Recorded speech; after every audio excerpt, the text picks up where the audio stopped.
¿Cómo están, amigas y amigos del Mercosur al día? Una vez más nos encontramos aquí con el profesor Aldo Centurión desde la ciudad de Asunción, República del Paraguay, para compartir con ustedes las novedades, las noticias que hemos tenido las últimas horas dentro del continente. ¿Cómo estás, Aldo? Gusto de saludarte. Sí, ¿cómo está José? Bueno, ¿cómo están los amigos del Mercosur?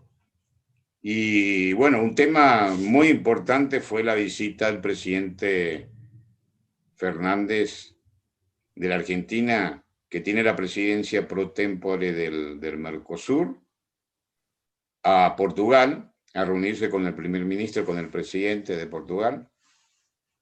Estuvimos escuchando las declaraciones y la conferencia de prensa de ambos. Y lo más importante es lo siguiente, ya que el primer ministro, ya que Portugal tiene también la presidencia pro tempore de la Unión Europea, eso es muy importante.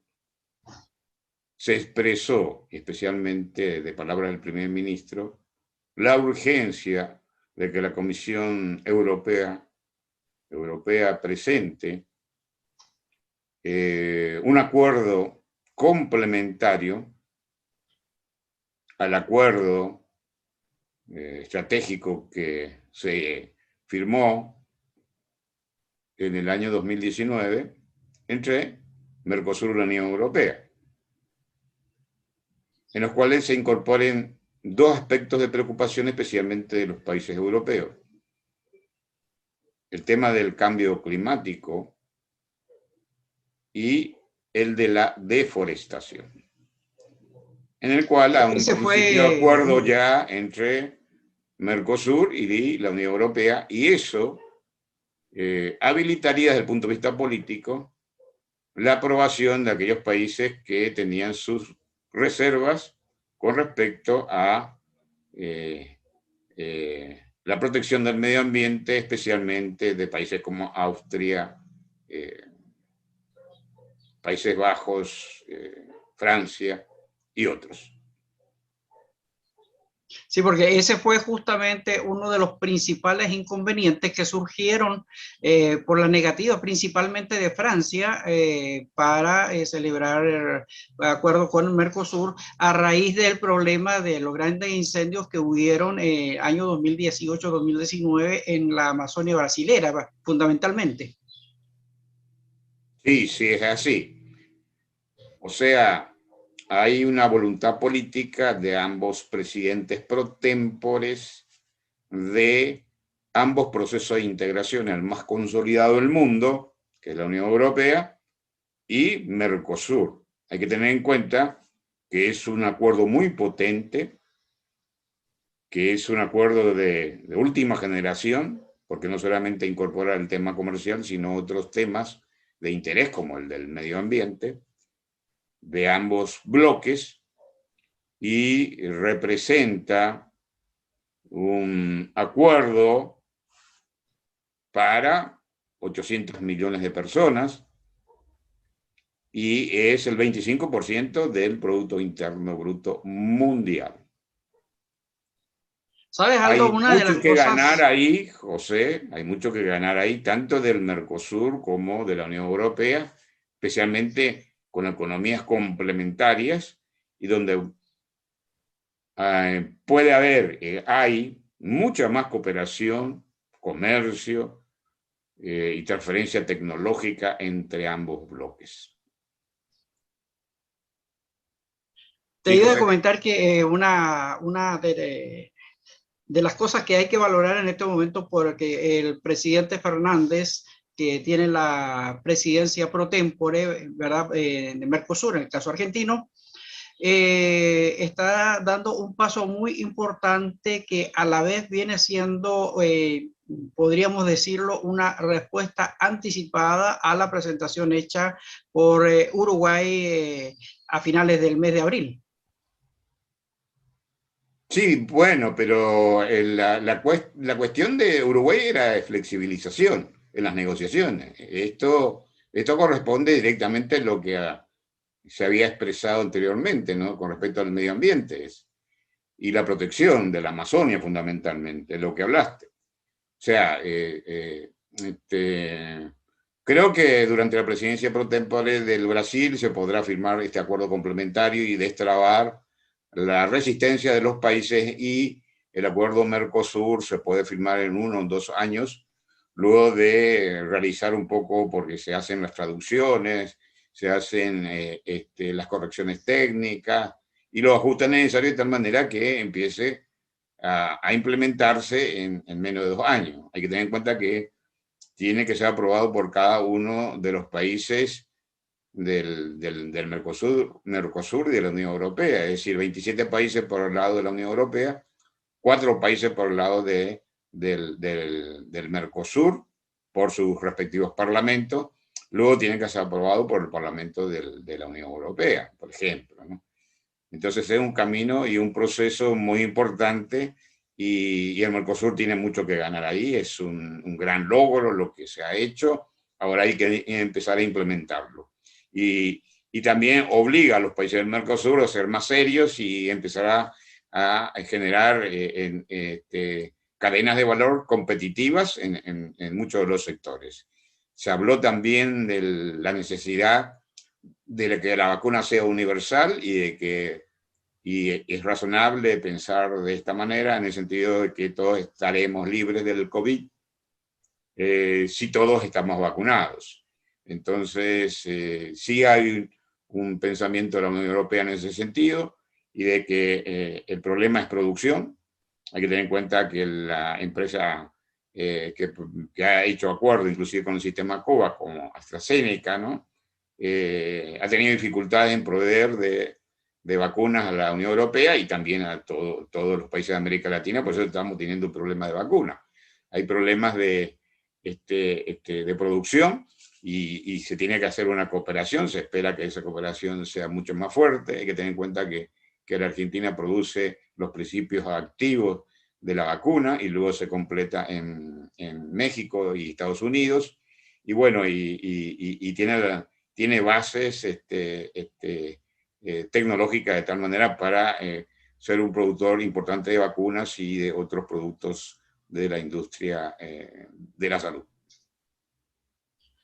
Exactamente, el tema de la vacuna, la verdad es que sigue todavía generando dolores de cabeza en algunos países, porque el vacuna gate no ha cesado, ¿ah? Se siguen aún presentando inconvenientes justamente a raíz de que sabemos que la producción de vacunas y la entrega de vacunas hacia este lado del mundo ha sido un poco lenta por diversas razones. Ha habido algunos problemas, y eso obviamente ha permitido, vamos a decir, un cierto nivel de vacunas a personas en edades no adecuadas, de acuerdo a los programas que se tienen. Otro tema que es interesante y que el Mercosur debe apoyar es las negociaciones que tiene la Argentina con el Fondo Monetario Internacional. Que hay que tener en cuenta que Argentina es un país con mucha pobreza, 42% de pobreza, y ha negociado, está negociando con el Fondo Monetario Internacional un poco la gran deuda que tiene. Y lo que se pide es que se puedan eliminar las sobretasas que se produce cuando los préstamos son muy superiores a los aportes que hace cada uno de los países, y que también Portugal ha tenido ese problema, la sobretasa del 2%, y es razonable, dada la condición, la situación de la Argentina y de otros países también que están sobreendeudados, y por otro lado la pandemia, para que se pueda suspender ese pago, ¿no? Entonces el Mercosur debe acompañar eso. Por otro lado también hablaron de la cooperación bilateral y los esfuerzos que pueden hacer para incrementar el flujo turístico entre ambos países. Hay que tener en cuenta que Portugal tiene lugares muy bellos, así como la Argentina también. Entonces, ofrecen calidad en cuanto a turismo, tanto de gastronomía como de hotelería, como también lugares turísticos desde el punto de vista natural, ¿no? Se habló, por ejemplo, en Misiones, que hay un lugar tipo Amazonia también, que es el impenetrable, donde hay una foresta y también el ser humano prácticamente no ha penetrado, y es lugar atractivo turístico, así como también tenemos las cataratas, y bueno, es así. Pero lo importante, dentro de todo esto, quiero rescatar, José, por eso le estamos dando digámoslo, una importancia, es que la Unión Europea acaba de iniciar la conferencia, y una conferencia muy importante que va hasta el 2022, sobre el futuro de la Unión Europea. Una conferencia que incorpora a la ciudadanía, fundamentalmente con propuestas, cosa que anteriormente los espacios de la ciudadanía eran menores. ¿Por qué es importante eso? Porque la Unión Europea es el proceso de integración más consolidado, y ahora, debido fundamentalmente al Brexit, ¿no?, la salida de Gran Bretaña de la Unión Europea, que está produciendo una serie de problemas, porque hay problemas en Irlanda y también probablemente Escocia, pasado el COVID, va a pedir un referéndum de la salida de Gran Bretaña. Esto no va a ser fácil, esa cuestión. La Unión Europea debe demostrar que en realidad la Unión Europea no ha fallado, sino que en realidad quien ha fallado en la toma de decisión ha sido Inglaterra, ¿no? Entonces, por lo tanto, tiene que fortalecerse la integración, y este es un espacio de reflexión muy importante con mucha participación de la ciudadanía y la sociedad civil, que después seguramente vamos a hablar con mayor detenimiento sobre esta conferencia, así similar a las conferencias que se hacen, por ejemplo, en la Organización Mundial del Comercio, para llegar a algún tipo de acuerdo. Bueno, ese es un tema relevante para el Mercosur, porque hay que tener en cuenta que uno puede aprender muchísimo de la experiencia de la Unión Europea sin tener tantos costos, porque es una experiencia en muchos casos exitosa. Exactamente, hay que tomar el ejemplo. Ellos ya llevan prácticamente medio siglo adelantados a nosotros, ya son muchos años de trabajo, muchos años de encuentros y desencuentros que han tenido, y nosotros, a pesar de los 30 años de Mercosur, todavía seguimos en pañales, por así decirlo, porque muchas cosas que en el papel se esperaba que se hubiesen logrado, la verdad que todavía aquí en Mercosur ha faltado voluntad política, voluntad de los gobiernos para avanzar en muchos temas. Y creo que en cierta medida esta presión que hay también sobre el bloque va a hacer que las cosas funcionen mejor. Brasil tendrá mucho que decir durante la presidencia pro tempore que va a tener el segundo semestre de este año, especialmente en el tema de medio ambiente, que ha sido uno de los puntos álgidos que hubo para que en un momento esto se quedara como juego trancado. Y con la presidencia pro tempore y con la presión en la apertura de las conversaciones y las negociaciones, creo que la participación brasilera va a ser muy interesante. Bueno, entre otras noticias de aquí de nuestra América Latina, vamos a hacer una revisión rápida a qué han sido los titulares que tenemos en la prensa hoy día lunes. La Razón de Bolivia informa que continúa en transición La Paz. Recordemos que el día 4 de mayo se hicieron los cambios de autoridades en toda la República Plurinacional de Bolivia. Tanto los gobernadores como concejales y alcaldes. Así es que hay bastantes cuestionamientos, y obviamente que van a ir surgiendo algunas noticias de auditorías que se están pidiendo en varios departamentos. Así que ese es un seguimiento que vamos a ir haciendo posteriormente, cómo sigue el tema de la asunción de las nuevas autoridades en Bolivia.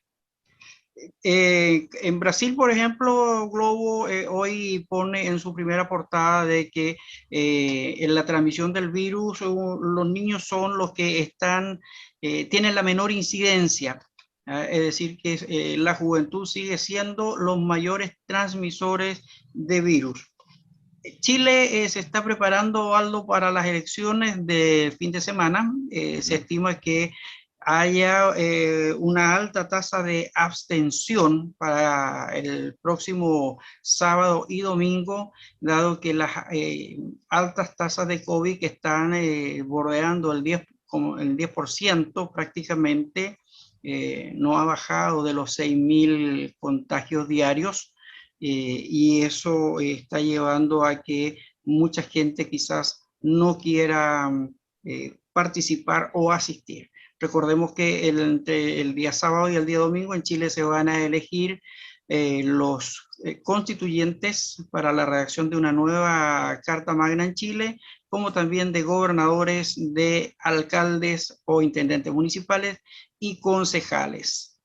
El comercio de Perú sigue señalando que se está preparando para la segunda ronda las elecciones con varias complicaciones también por parte o varias críticas al programa de Pedro Castillo, y se está también hablando mucho acerca de las contrataciones que se han producido en el último tiempo por parte del Estado. Hay mucha documentación falsa que ha estado acompañando la misma, por lo tanto tenemos que la corrupción no se retira de nuestro continente. Ese es un problema por el cual obviamente que vamos a estar presentes.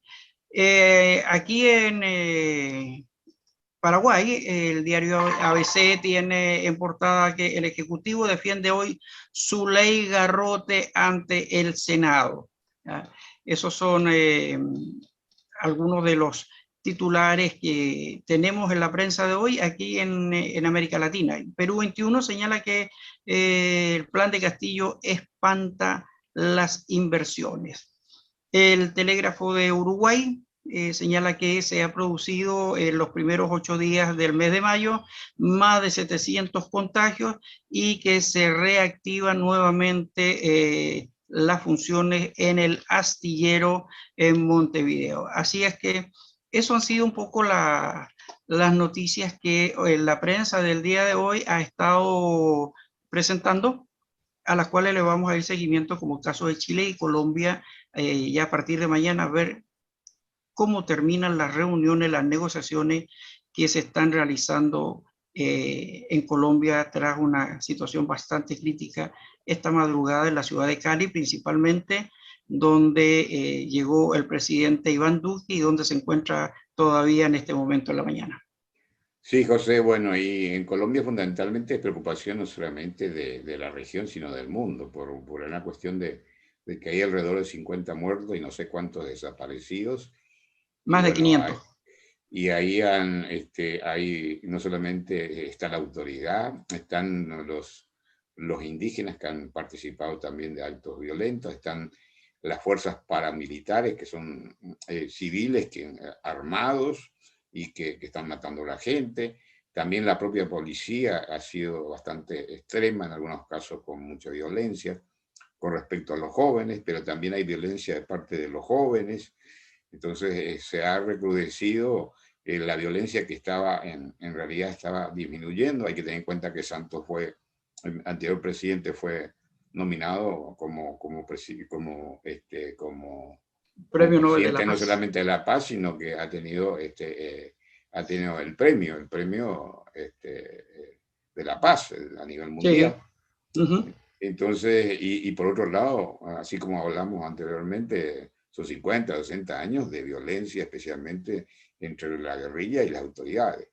Y vos que conocés un poco bien Colombia, que tiene dos zonas casi impenetrables, una al norte y otra al sur, ¿no? Y una zona urbana, y donde gran parte de la cocaína se produce en esa región. y gran parte de los cárteles, porque también esos cárteles están en México, se encuentran ahí, ¿no? Bueno, Cali es justamente una de las zonas conflictivas. Hay que recordar, por ejemplo, que San José del Guaviare prácticamente pasó a ser un territorio impenetrable, ya que se les cedió a ellos toda esa zona por parte del gobierno, y la guerrilla quedó ocupando todo ese territorio. Es decir, que una gran parte en el sur, sureste colombiano, quedó prácticamente bajo control absoluto de las FARC. Vamos a tratar en profundidad el tema de Colombia, ¿no es cierto? Mientras tanto solamente estamos analizando, dada la importancia y también el interés mundial sobre Colombia, qué pasa en Colombia. Y también seguramente vamos a hablar de Venezuela, porque Venezuela está un poco calladito por el momento, pero sí hay una situación que a veces los seres humanos nos acostumbramos a una situación de desastre, ¿no es cierto? Y entonces Venezuela está en un problema, ¿no es cierto?, diario, y bueno, de desabastecimiento, de problema de pobreza, problemas de violencia política, ataque al periodismo, bueno, Y hay etcétera, problemas de etcétera. frontera también. Y problemas de frontera, ¿no? Lo mismo con Colombia, ¿no? Entonces, exactamente, Inmigración. entonces ahí hay un triángulo en esa zona que es bastante delicado, ya todo lo que es la zona del estado Apure, que es la frontera con Colombia, donde también está la guerrilla y la contraguerrilla, más el ejército de Venezuela. Es decir, ahí tenemos un triángulo de conflicto armado que también ha dejado varias víctimas entre civiles, militares, que está presente. Amén a eso, hay que agregarle ahora la situación interna, la social que está enfrentando Colombia. Y esta mañana justamente en las entrevistas que hacía RCN, le preguntaban a uno de los líderes del movimiento que llamó a paro, por qué no levantaban el paro si ya se retiró la propuesta de la reforma tributaria, cuáles eran las otras condiciones que tenían, porque se está afectando ya gravemente a la población con el tema de los bloqueos de las carreteras, la no llegada de alimentos, problemas para la provisión de insumos médicos. Entonces ya hay una situación que va más allá. Entonces, Sí, eso lo vamos a tratar más en extenso el día de mañana, en espera de los resultados que puedan haber en el transcurso de la tarde hoy día. bueno, Ecuador está tranquilo, el país de Ecuador está tranquilo. Sí, porque el 24 de mayo ya se produce el cambio de presidente en Ecuador, entonces hay una situación de transición que está con bastante calma. Y de Surinam y Guyana, que son miembros asociados al Mercosur, hablamos muy poco porque tenemos poca información, ¿no? Es que hay muy poca información por parte de ellos, pues la población de ambos países es muy baja, es muy pequeña, y no hay situaciones sociales o conflictivas mayormente que trasciendan, independiente de la situación idiomática, pero no hay mayores conflictos sociales que puedan trascender más allá hasta el momento. Quizás sería interesante en algún momento dado hacer una presentación de cada uno de los países desde el punto de vista, digamos, de las características. Hay varias veces uno encuentra videos, inclusive un poquito cortos, con respecto a la presentación de cada país y los atractivos que tiene, ¿no? Sí, ahí tenemos una ventaja, Aldo. Acuérdate que nuestro amigo, el profesor Rudy, él trabaja justamente como analista geopolítico de esa zona. Así es que él tiene una información muy actualizada, muy cotidiana de esa área, así que podemos tener la próxima semana una conversación con él para que nos cuente un poco tanto de Guyana como Surinam, que son también los otros dos miembros de Mercosur, asociados a Mercosur, y él nos ponga un poco más al día de lo cotidiano que está sucediendo por allá en temas COVID, en temas de pandemia también, como se está viviendo. Chile todavía está pendiente del tema que no se ha resuelto con el tema de AFP, todavía queda una parte pendiente de cerca de 3 millones de ciudadanos que está ahí en status quo todavía. Hay negociaciones que hubieron fin de semana hasta alta hora de la madrugada, sábado y domingo, a través de los mínimos comunes, que es la fórmula que está analizando el gobierno con el Congreso en pleno, que todavía no sale humo blanco de ahí. Entonces, hay algunas situaciones que están pendientes y vamos a ver cómo se resuelven de aquí a las elecciones o pasado el día 16 de mayo. ¿Cómo queda eso también? Bueno, y el otro tema muy importante que son las constituyentes.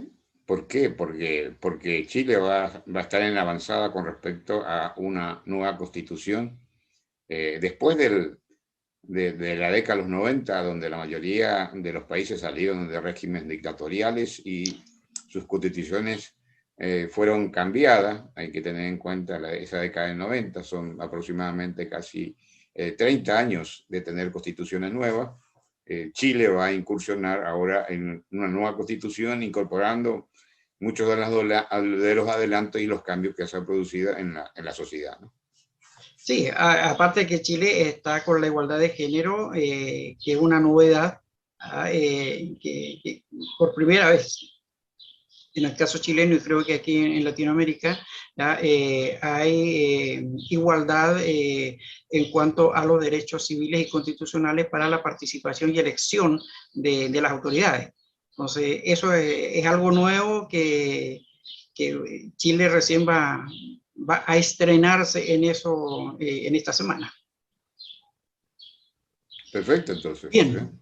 Muy bien. Amigas y amigos, llegamos al final de nuestro Mercosur al día. Para mañana les invitamos nuevamente para ir compartiendo acerca de las actualidades, de las novedades y lo que está sucediendo en nuestro continente. Que tengan un excelente día, Aldo, que esté muy bien. Para todos.